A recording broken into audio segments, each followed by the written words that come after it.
A cosa passe un limousin, d'au temps où les bestias parlaient. Depuis, elles ne parlent plus. Ça, on peut les comprendre. Eh oui, ça s'est bien passé en Limousin. Mais ante, personne ne le sait. Tous les grimoires de l'époque ont effacé la trace. Par contre, on sait que ça s'est passé des une prado. Un pré, vert, au printemps, fleuri, bleu, jaune, vert, rouge, enfin toutes les couleurs. Et au mi-temps de quel prado vivio un petit greu. Ah oui, il faut que je vous dise pour ceux qui ne sont pas limousins. Le greu, c'est cette petite bête que l'on allait chercher quand on était gamin avec une paille au fond de son trou. Un grillon, quoi. Eh ouais. Mais que petit greu en avio de Luca. Et il avait fait, au-dessus de son trou, une belle maison, une ustao pulido, avec la cheminée, et à l'intérieur, évidemment, le cantou, la grande table, avec le tiroir où on mettait le pain, et là, au fond, blanc, le frigidaire.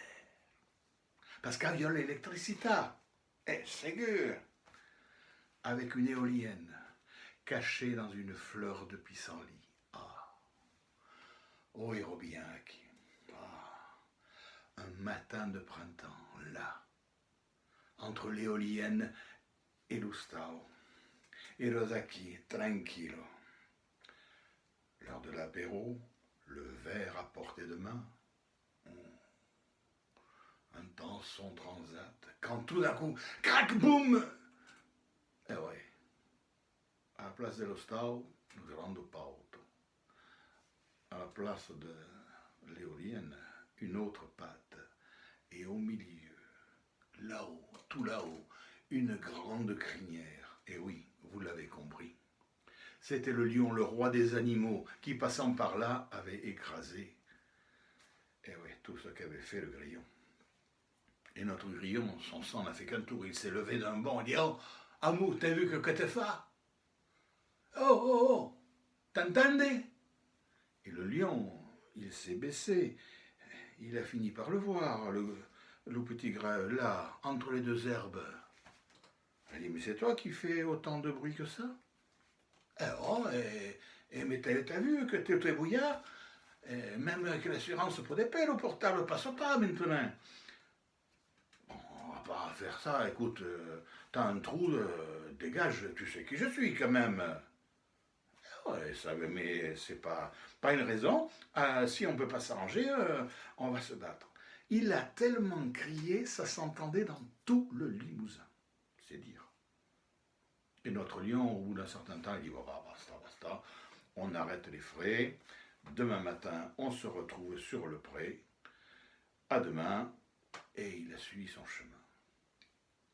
Notre petit greu s'est dit aïe, qu'est-ce qu'il fa?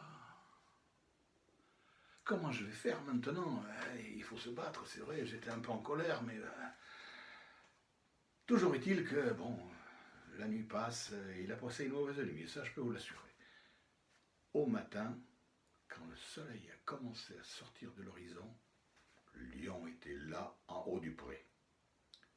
Et notre petit greu est au mi-temps. Oui. Le lion est venu avec ses 3 témoins. Ah oui, il faut que je vous dise quand même, à cette époque-là, le lion, roi des animaux, ne se battait pas. Non, c'est pas pensable. Il fallait simplement, on envoyait d'abord les témoins, et puis après on voyait. Le lion, donc, est venu avec ses 3 témoins. Isengrin, le loup, Lougoupil, renard, et puis, la belette, la hyène, pour nettoyer le terrain après la bataille. Le petit greu, Vézien, il était là, au milieu du pré, c'est tout. Et il a dit au lion, allez, envoie ton premier témoin. Le lion a dit, bon écoute, Isengrin, vas-y, fais ton travail,